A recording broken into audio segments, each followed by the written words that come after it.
ગઈકાલે રાતે ગુજરાતના અનેક ગામના લોકો શાંતિથી ઊંઘી નથી શક્યા. કેમ? તો ગઈકાલે ગુજરાતના અનેક શહેરોની ધરતી ધ્રુજી છે.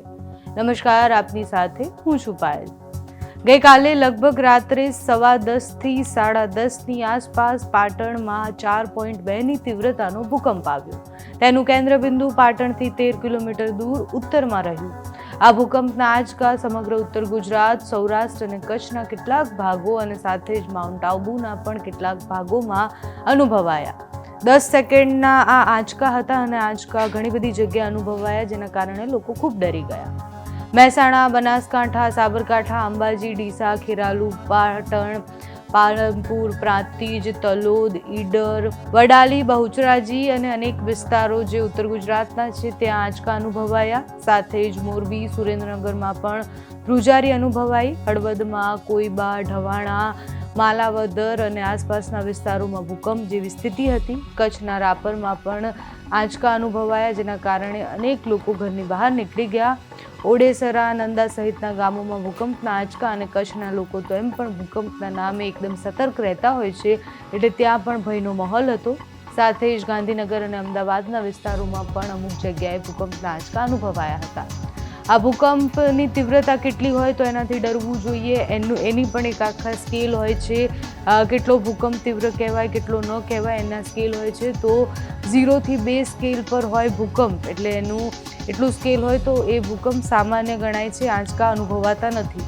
માત્ર સિઝમોગ્રાફરથી જ તેને નોંધી શકાય છે. 2 થી 2.9 રેક્ટર સ્કેલમાં જો ભૂકંપ હોય એને માપવામાં આવે તો એ સામાન્ય આંચકો અનુભવાય છે, થોડી અસર થાય છે. 3 થી 3.9 રેક્ટર સ્કેલ પર જો ભૂકંપ હોય તો આ ભૂકંપમાં પંખા અને બધી વસ્તુઓ હલતી દેખાય છે. તમને કશું તૂટતું ફૂટતું નથી, માત્ર આંચકા અનુભવાય છે. 4 થી 4.9 રેક્ટર સ્કેલનું આ ભૂકંપ હોય તો સાધારણ અને સામાન્ય ગણાય છે, કારણ કે એમાં તમને બધી વસ્તુ હલતી દેખાશે. મકાનની દિવાલો પર સામાન્ય તિરાડ પડતી દેખાશે. બારી તૂટી જાય એવી સંભાવના પણ છે. દિવાલો પર વસ્તુ જે લટકેલી હોય એ પડી જાય, એટલી તીવ્રતાનો એ ભૂકંપ હોય છે. 5 થી 5.9 સ્કેલનો ભૂકંપ હોય તો આ ભૂકંપ ખતરનાક સાબિત થાય છે. ફર્નિચર અને બીજી બધી જે વસ્તુ છે એ હલે છે, તૂટે છે. નાની મોટી વસ્તુઓ તૂટી પણ જાય છે, એટલે એ વધારે તીવ્રતાનો ભૂકંપ હોય છે. 6 થી 6.9 સ્કેલનો જો ભૂકંપ હોય તો એ ભૂકંપ ખતરનાક માનવામાં આવે છે. આ આંચકા ઘણી બધી ઇમારતો તોડી નાખે છે, જાનમાલને નુકસાન કરતા હોય છે અને ઘણી બધી ઇમારતો જે કાચી છે એ પણ તૂટી જાય છે. 7 થી 7.9 સ્કેલનો જો ભૂકંપ છે તો આ ભૂકંપ આ બિલ્ડિંગને ધરાશાયી કરી શકે એટલી તીવ્રતાનો હોય છે. જમીનની અંદરના જે પાઇપ છે એ ફાટી જાય, તૂટી જાય અને એ ભૂકંપ ખૂબ વધારે તીવ્રતાવાળો માનવામાં આવે છે.